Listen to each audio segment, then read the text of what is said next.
Good morning and welcome to Bay Area Focus. I'm your host, Michelle Griego. What a diverse and exciting show we have planned for you today. From a company that delivers local craft beer directly to you, to street food vendors, and then an organization allowing everyone to invest in companies they believe in. We really have it all today. It's going to be fun. And here joining us now is activist and author of From Bully to Bullseye, Andrew Faas. Thanks for coming on the show. Thank you, Michelle. All right, so you talk about workplaces and what is a healthy and psychologically fair workplace. What is that? Well, psychologically healthy, safe, fair, and productive workplace is a workplace that is free of unnecessary stress. And well, we all feel stress at work. Stress is part of most jobs, and there is healthy stress and competitive pressures and market pressures and external factors you have no control over. But internally, there's a lot of unnecessary stress, and bullying is one stress factor. Fear of one's job or losing one's job is a stress factor. Being bullied or being sexually abused is obviously an unnecessary stress factor. So anything that is causing people to feel a sense of fear or anger because of unfairness are unnecessary stress factors, so taking a huge toll on the individual and taking a huge toll on the organization. And let's talk about that toll it takes on people. Well, I don't give it a lot of statistics, but there's a study out, Harvard and Stanford study out, that indicates that 120,000 deaths may be attributable to workplace stress. Now, when you think of those as being premature deaths, it is a #1 killer. And if you extend that further, people take their stress home, and it affects the family unit. And the impact on that is a lot higher than the 120,000 deaths and the health costs associated with it.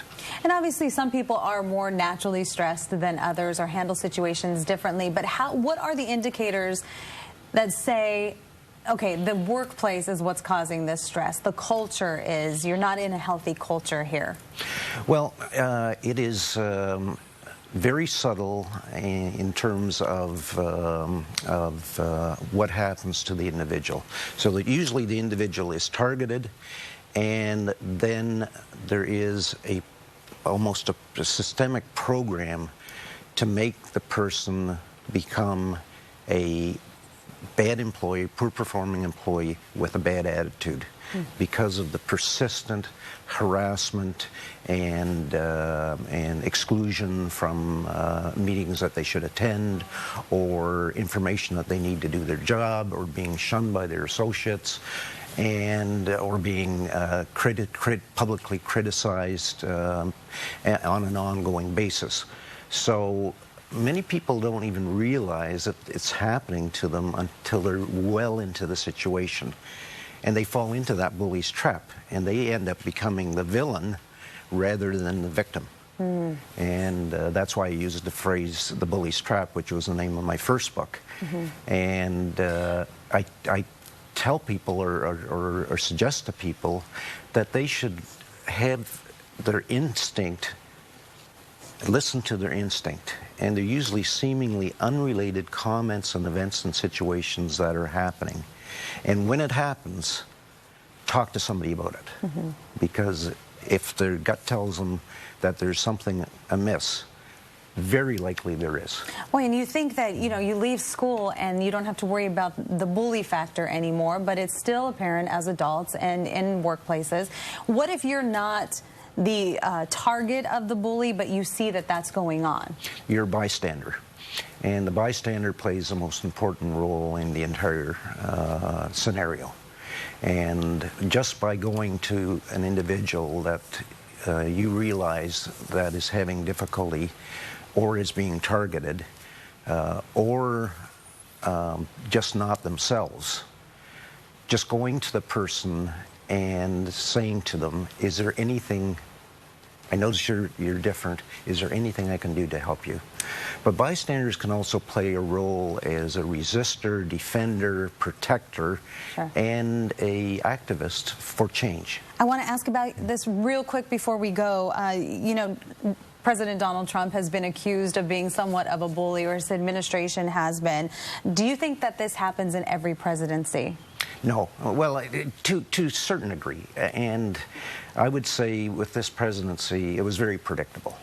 And he bullied his way through the primaries. Well, we did see some during the debates, yeah. The first chapter of my book is perhaps the shortest chapter on record. And I wrote this well before he got elected. And it's a definition of a bully is the title of it. Trump is the chapter.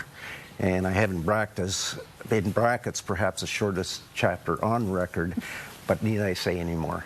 And listen, it's you know, the impact that this has is he is normalizing the abnormal.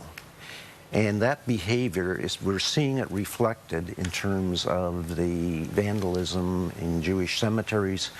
Managers are becoming more and more aggressive, abusive, as a result of what they see the president doing. We did an ad on Facebook, and the question was, does Trump remind you of your boss? The response we got from that was incredible.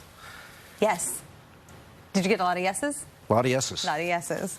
All right. No Andrew, no's. Andrew, thank you so much for coming on the show and telling us all about your book. And for more information, you can log on to andrewfaas.com. That's andrewfaas.com.